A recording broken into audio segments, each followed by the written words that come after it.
In this morning's Trend Bender segment, all things buzzworthy on the internet, and here with what's been hottest on the web is Scott Stein, senior editor at CNET.com. Great to have you with us, as always, Scott. Good morning. And this week, Victoria's Secret, that fashion show, got so many views on air, but it's also getting a lot of views online. Yeah, I got 10.3 million on air, which was the most since 2002, and online it got hundreds of thousands of mentions, 728,000 tweets, and 66% were women, actually. And men may have been watching it a lot too, but a lot of the comments online on Twitter were women, and people were talking about the performances. Kanye West, Jay-Z, Maroon 5. Yeah, that was a big talker, right? A lot of people mentioning what the lead singer of Maroon 5 had to do with it. Yes, there you go. Adam Levine kissing his girlfriend right there. 2.5 million page views just for that.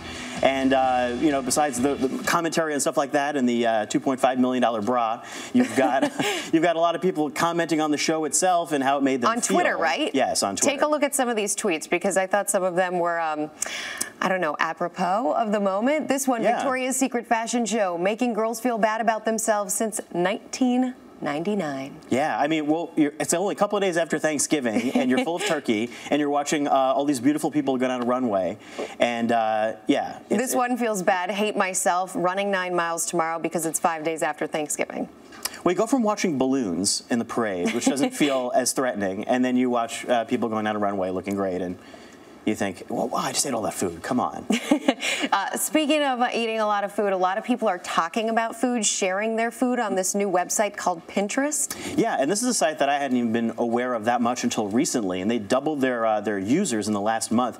Pinterest is kind of like a scrapbooking meets Tumblr. You're really collecting pictures, and you're pinning them, and you're sharing them, and it's about really about the inspiration behind those photos as much as it is about what the photos are about. So a lot of them are about design and cooking, things that you can make lookbooks out of. And yeah, it's really gaining a lot of viewers. Wait, which celebrities are getting in on this? Well, not that many yet, but two of the ones who are really driving it are Paula Deen and Martha Stewart. So there you go. You got design. The whole food component, too. Right, design and cooking, and people get excited about collecting maybe pictures of designs that they like, or home furnishings, or foods that you may not necessarily even cook yourself, but may inspire the type of meal you want to make, or stuff that you just want to eat that you think is fun. What's the most popular picture of food on this one? What would you think? Mac and cheese. Mac and cheese. 2,000 pins for that mac and cheese right there. It looks delicious. It's a crowd pleaser either way. Yes, comfort pinning. Speaking of crowd pleasers, Lady Gaga at it again, and she released this brand new video this week, which is getting huge attention. Yeah, and it is 14 minutes long. Marry the Night. She directed it herself, and it's an autobiographical piece about one of the worst moments, she said, in her life. And it references all sorts of music videos. It's extremely theatrical. It's actually fascinating to watch, and whether people have the patience to watch a video like this, it's more like Thriller, like Beastie Boys, you know, released a half-an-hour video earlier. How many people watched this one? In 48 hours, it got 3 million views. 3 million views for 14 minutes. Yes, and most of it's not the song. I mean, only a couple of minutes are the song that you know.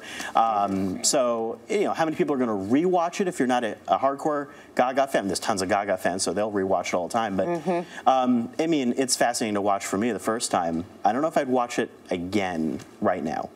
Maybe in a few days. Maybe in a few days. There's a moment with Cheerios that I feel like I might watch again. The Cheerios moment. The Cheerios moment. That's a great tease, Scott. Yes. I'm sure a lot of people are going to watch it just for that. Thank you so much. Thanks for being with us, Scott Stein.